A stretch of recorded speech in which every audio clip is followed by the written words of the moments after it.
1 दिसंबर 1997 की सर्दी वाली रात को लक्ष्मणपुर बाथे गांव के लोग अपनी गहरी नींद सो रहे थे। लक्ष्मणपुर बाथे बिल्कुल सोन नदी के किनारे बसा हुआ एक गांव है जिसमें एक दलित बहुल आबादी रहती है। उस सोन नदी के दूसरी तरफ आरा यानी भोजपुर एक जिला पड़ता है। वहाँ एक गांव है जिसे कहते हैं कि वहाँ सवर्णों का बोलबाला है।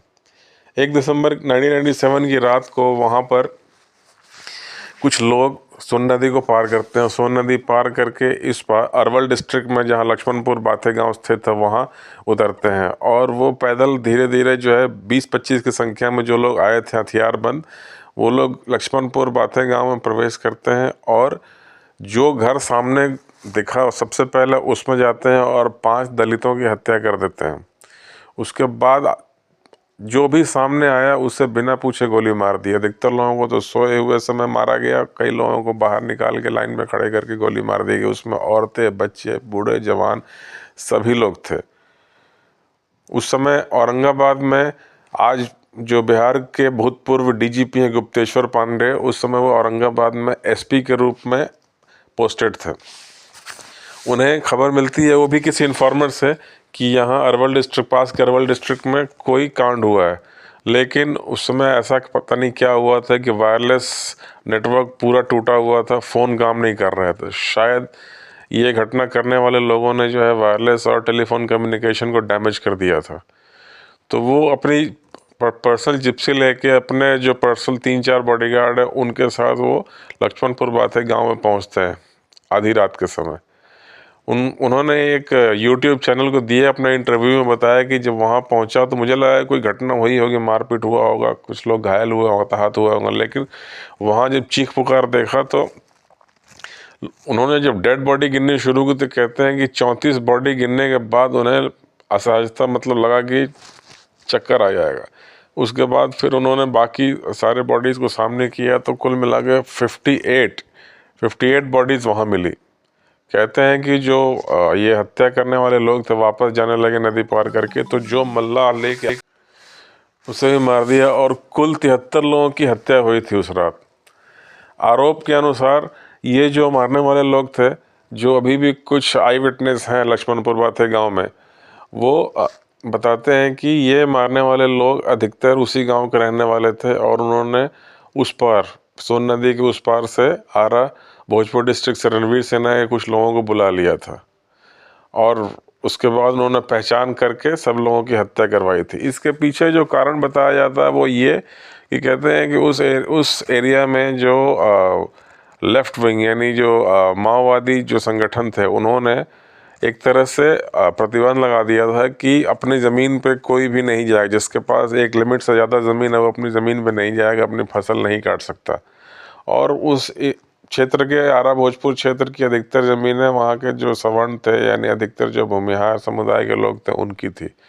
तो ऐसा आरोप लगाया जाता है कि जो भूमिहार समाज की एक संगठन बनी थी उस ज़माने में, रणवीर सेना, आपने नाम सुना होगा, उसके लोगों ने ये हत्या की है ताकि जो है, और कहा जाता है कि ये लक्ष्मणपुर बाथे माओवादी संगठन का एक स्ट्रांग होल्ड था। तो माओवादी संगठन पर चोट करने के लिए, उन्हें बैकफुट पर डालने के लिए उन्होंने ये इस हत्याकांड को अंजाम दिया।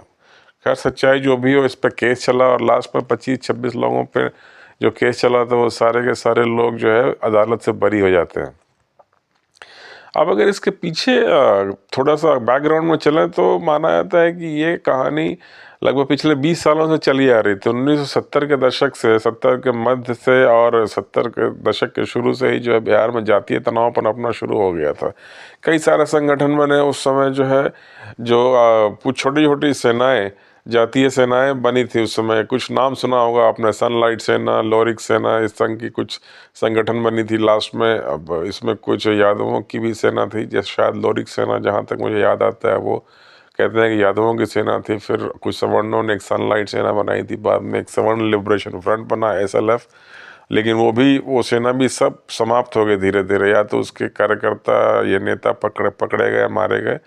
और उसके बाद अंत में इस सबसे जो अंतिम कड़ी थी इस संघर्ष की, वो थी 90 के दशक में आते आते लेफ्ट विंग की तरफ से MCC, कहते हैं कि Maoist communist centre, CPI ML, और उसके प्रतिकार के रूप में प्रतिकार स्वरूप एक भूमिहार समुदाय कहते हैं। अब कौन था नहीं था ये हम नहीं कह सकते, लेकिन सुनी सुनाई बात यह है कि भूमिहार समुदाय की एक सशस्त्र सेना बनी रणवीर सेना सितंबर 1994 में भोजपुर डिस्ट्रिक्ट के बेलौर गांव में। और उसके जो लीडर थे वो कहा जाता है कि ब्रह्मेश्वर सिंह मुखिया उसके लीडर बने तथाकथित। और उसके बाद जो एक बिहार ने 90 के मध्य में जो है एक जातीय नरसंहार का दौर देखा, उसके बारे में अगर आज हम बात करें तो आज की जनरेशन शायद विश्वास भी नहीं करेगी कि इस इंडिया में ये सब हुआ था। एक एक नरसंहार में 50-70 की संख्या में लोग मारे जाते हैं। ऐसा लगता है कि किसी दूसरे देश के साथ युद्ध चल रहा हो, इतनी बड़ी संख्या में लोग तो तभी मारे जाते हैं। अगर कुछ प्रमुख नरसंहार की बात करें तो कहते हैं कि जो लक्ष्मणपुर बाथे नरसंहार हुआ था वो उसके पहले एक सेनारी नरसंहार का उसके पहले 12 गांव में नरसंहार हुआ था 2 साल पहले, जिसमें शायद 38 भूमिहारों की हत्या कर दी गई थी। उसका बदला लेने के लिए जो है ये लक्ष्मणपुर बाथे नरसंहार हुआ। इसके तुरंत बाद फिर एक सेनारी नरसंहार होता है, इसमें 25 या 30 सवर्णों की हत्या कर दी जाती है। फिर उसके तुरंत बाद एक मियाँपुर में नरसंहार हुआ जिसमें 35 से 36 यादव समुदाय के लोगों की हत्या कर दी जाती है, तथाकथित रणवीर सेना के लोगों द्वारा। कहा जाता है कि रणवीर सेना के लोग उसमें इन्वॉल्व थे। असल बात क्या है ये तो एक न्यायिक जांच का विषय है। तो ये सब चलता रहा बिहार में। और लक्ष्मणपुर बाथे जो हुआ 2001 या 2000 उसके बाद विराम लग गया इस तरह के नरसंहार पर। लेकिन अगर बात की जाए उसके पहले भी, तो ये जो 2-3 नरसंहार का हमने नाम लिया है, उसके अलावा भी और कई सारे शंकर पीघा, बधानी टोला, इस ढंग के कई सारे नरसंहार में रणवीर सेना का नाम आता रहा है। उस पर प्रतिबंध लग गया था, वो एक बैंड ऑर्गेनाइजेशन थी। फिर बाद में जो है उसके बाद उसके कार्यकर्ता धीरे धीरे, कोई बड़ा नरसंहार नहीं हुआ और कई सारे लोग उससे गिरफ्तार हुए। और बाद में उनके जो लीडर थे ब्रह्मेश्वर सिंह मुखिया, वो भी गिरफ्तार हुए। जेल से छूटने के बाद 2012 या 13 में उनकी हत्या कर दी जाती है आरा डिस्ट्रिक्ट में, उनके निवास स्थान के पास ही। तो मित्रों ये थी कहानी एक 90 के दशक के बिहार की, जिसमें कि एक सबसे बड़ा जो मैसेकर है लक्ष्मणपुर बाथे इससे माना जाता है। हम ईश्वर से प्रार्थना करते हैं कि कभी वो दिन लौट के ना आए, ताकि समाज में इस ढंग की जातीय हिंसा फिर से हो।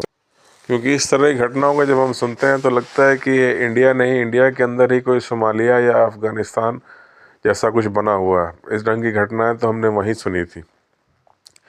तो यदि मेरा वीडियो अच्छा लगा हो तो इसे प्लीज़ लाइक कीजिए, सब्सक्राइब कीजिए और मेरे चैनल को शेयर कीजिए। एक बार फिर से मैं ये साफ़ करना चाहता हूँ कि ये मेरा वीडियो किसी भी जाति समुदाय के खिलाफ़ नहीं है। ये सिर्फ एक घटना थी जिसके बारे में मैंने जानकारी दी। तो आप सभी से अनुरोध है कि प्लीज़ मेरे वीडियो को लाइक कीजिए, मेरे चैनल को सब्सक्राइब और शेयर अवश्य कीजिए, ताकि मैं इसी तरह की कुछ इतिहास की रोचक घटनाओं को लेकर आपके सामने आता रहूं और हम सब जाने कि इस देश में कैसी कैसी घटनाएं होती रही है। मिलते हैं फिर बहुत जल्दी, बात करेंगे किसी और विषय पे, किसी और हिस्टोरिकल टॉपिक पर या किसी नॉलेज वाले विषय पर बात करेंगे। तब तक के लिए फिर से अनुरोध है कि मेरे चैनल को प्लीज़ लाइक, सब्सक्राइब और शेयर अवश्य कीजिए। मिलते हैं फिर बहुत जल्दी अपने अगले संस्करण में।